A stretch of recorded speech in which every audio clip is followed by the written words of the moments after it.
السلام علیکم ګرانو مینوالو ژوندي او خوشحاله او آباد اوسئ او خصوصي چې کوم زما مسافر دوستان دي هغوی ته زما د زړه د کومې نه ډېر ډېر سلامونه.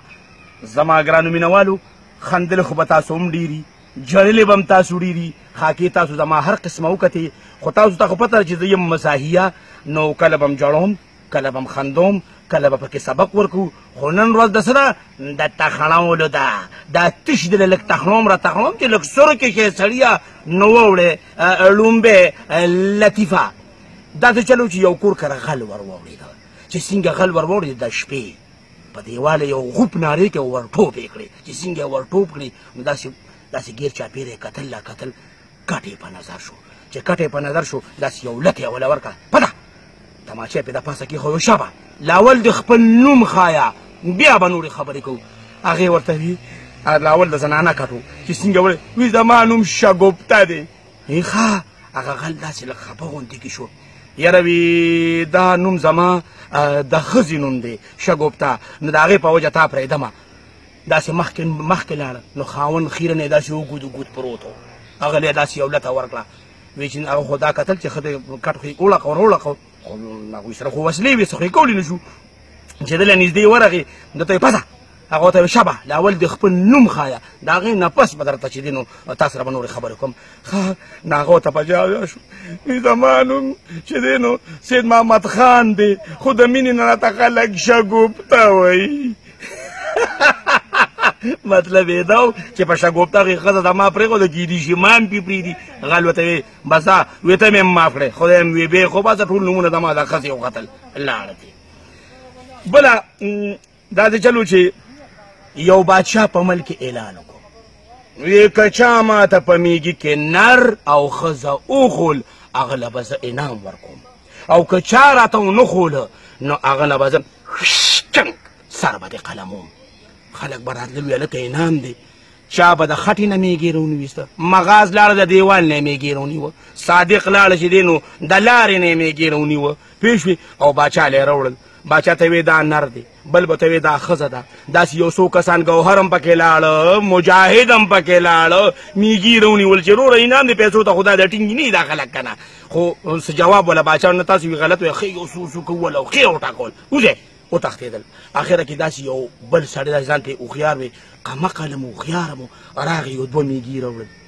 باچا صاحب وی دا میږي چې دی وی دا نر دی. باچا ورته وی ښه وی ته د څه نه وی چې دا نر دی؟ وی باچا صاحب وی قسم په خدای وی دا میږي د جنکو د سکول مخې ته ولاړو ځکه مې درته وی چې نر دی. تاسو ته پته ده که نن زمانې هلکان چې ټول د جنکو د سکول مخې ته ولاړ، چا به ویښته داسې باړئ، څوک به داسې کوي، په جیب کې به یې د روپۍ درک نه لګي، او په جنکو پسې خنزیران مړه شو. ښه بله یو دوه پوډریانو چې کوم ځای کې به جنازه وه هغې ته بیا ځان رسو. اوس یو ځلې په 400 کې چې نو مړی شو، اوس یو دوه پوډریان راځه نه کوئ راوړاندې شه خدای دې غر که وی هلته به لاړ شو د جنازې مونځ به مو کړو، او تا ته خو پته ده که نه وی 100 روپۍ به م راکړي او 115 ټکې صابون به م راوالو، نو وی هر وخت مې په دې بډو کې سپږې شوي، نو وی دا به م تینور کوم وی ځان پسې به م داسې لږ کلک لګومږو چې پاک شو. یخ جمې کې دا پوډریان 50 کاله کې م د لمبې خیرن ولې چې دې ناجوړه کېږي که نه بیا خو ختم دي. نو اوس یو دوه پوډریان لاړل جومات کې دغه کې په هدیره کې اوس یې نو جنازې مونځ ته خلک ولاړ دي. نو مولا صاحب خدای مو بخه پنسي اوچتې کوي، بیا یو شیبه داسې یو خواب الخی وکتل، خدای مو بخه پنسي اوچتې کوي. هغه پوډریان چې یو خواب الخی چې خدایه پاکه د کوم ځای پورې یې راکاږو، نو داسې هغه یو پوډري پکې اواز ورکړه، وی مولا صاحب وی که ثواب پکې ډېر نه چې دا پرتوګونه ورته پاک وباسو. دا د چلو چې په دوبۍ کې په چت اور لګېدلو، نو پښتون په هر ځای کې زنده باد. نو پښتانه چې راغله بره یې وکتل، یو پښتون ته یې وویل داسې چل دی چې ته به بره وخېږې زه به درته لاندې ودرېږم. وی چې کوم زخمیان هغه پکې راوله چې بچ را بچ هسپتال ته به یې یوسو. یو پښتون ته یې بس ټیک ته وي زه به یې کیچ کوم، خو ګورې مټې مضبوطې ساته هسې نه چې ګورې لاندې غوزار نه کوي. وی ټیک ده یو به راوخته او ورته لاندې یو کله به هغه ماشوم راغوزار که، کله به یې زخمي راغوزار که، کله به یې پکې ښځه راغوزاره کړه او ده به په قلاره لړې تږدل. اخره کې پکې یو تک تور بنګالي راغوزار که چې داسې یې ورته وکتل کلوب چې لاندې یې غوزار که. خدای دې نو وي کوروان کوي دا سوځېدلې پکې مه راوله. دا د چلو چې د یو سړي ښځه مړه وه نو څه خلک چې دي نو په ښځو عاشقان یې ځینې وایي د خدای دې وي کوروان کې وي زر دی خدای د ځمکې تل طاقته کې چې وي بله نه وي وکړمه. تاسو ته خو پته ده که نه او د ښځو پته به بیا تاسو ته مینهوالو لږې خاص کر دا چې کوم مسافر دي توبه وباسه سړی وچاو د ښځو پسې ولې چې ښځې خو په کور او دوی ته 50,000 کیلومتره بهر دي. نو هغه ښځه مړه وه نو هغه ورته په مړینې به بوځې وه زما غونته کې یو قمقل پې راغلی داسې ورته برنګ کتلي د قبر خواته اوس دی سهار وختي دی به بوځې په قبر ته وایي نه ورته وایي خدای دې وي تباه که موږ ته په ژوندونې په اور کې ولاړو او وایي تا ته دا ښځه دونه ګرانه ده چې په مړینې م ورته به بوځې وې. هغه ورته وی څه وکړمه وی دې ښځې مې راته د زنکدن په وخت کې نصیحت کړي چې تر څو پورې زما د قبر خاوره نی اوچه شوې نو خدای او قرآن در سیلمه چې بل واده ونه کړي. نو وی دا څوک کوروانې د شپې راځي او له سته بالټي اوبه پې اچوي هغه وچومه چې هغه وچوي چې زه بل واده وکړمه. څوک زم طلاقې پې وي د سهار 10 بالټۍ شپې اوبه اچوي نو هغې ته ناڅي چې دا خاوره وچوي چې بل واده وکړمه.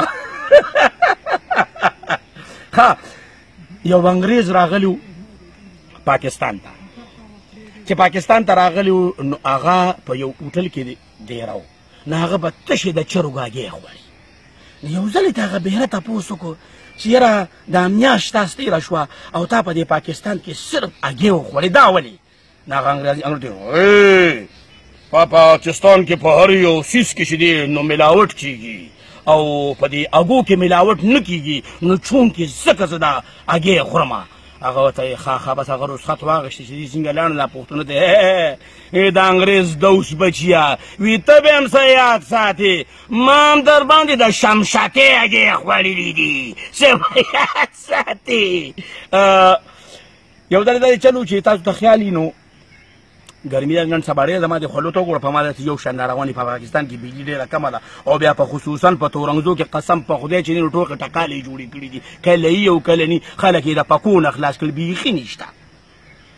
نو زه یو دوکاندار له لاړم ما ته یې معیار وکړي یو 2 پکې راډناکه د سولر او مې چې نو په 100 روپۍ پکې دی ما ته یې ویل چې نو په 200 روپۍ پکې دی معیار وکړي دا 400 روپۍ واخله 400 روپۍ مې وله ورکړې. السلام علیکم را روان شوم ما ته ویل وروره شیشه ورسره نه وړي مې نه نو دا خو بغیر شیشې نه چلیږي مې نه دي چلیږي. بیا یو شی به تویده شوه بیا وي یروره خو دا په جرنیټر هم نه چلیږي یروره مې نه دي چلیږي. نه نو دا به ته په څه چلی نو مې تا سره شویم تا له خو ما 400 روپۍ درکړې که نه ته په شیشه څه کوې وي نه هسې خو راته وویل نو ته ما له مې څه انعام راکړې یروره وي ته ما دې باندې پرېږده چې دا به ته چلی په څه نو زه به تا له یو پکې انعام درکړم. وای مې ډېره قدم اوس مې درته ووایم ښه نو مې داسې چل به وکړې ګوره مې دا به زه داسې چلم د یو پکې نه به کنیکشن را واخلم د بل پکې نه به کنیکشن را واخلم او مې دې شیشې ته بیا ولګوم مې چلي به ډېره مننه.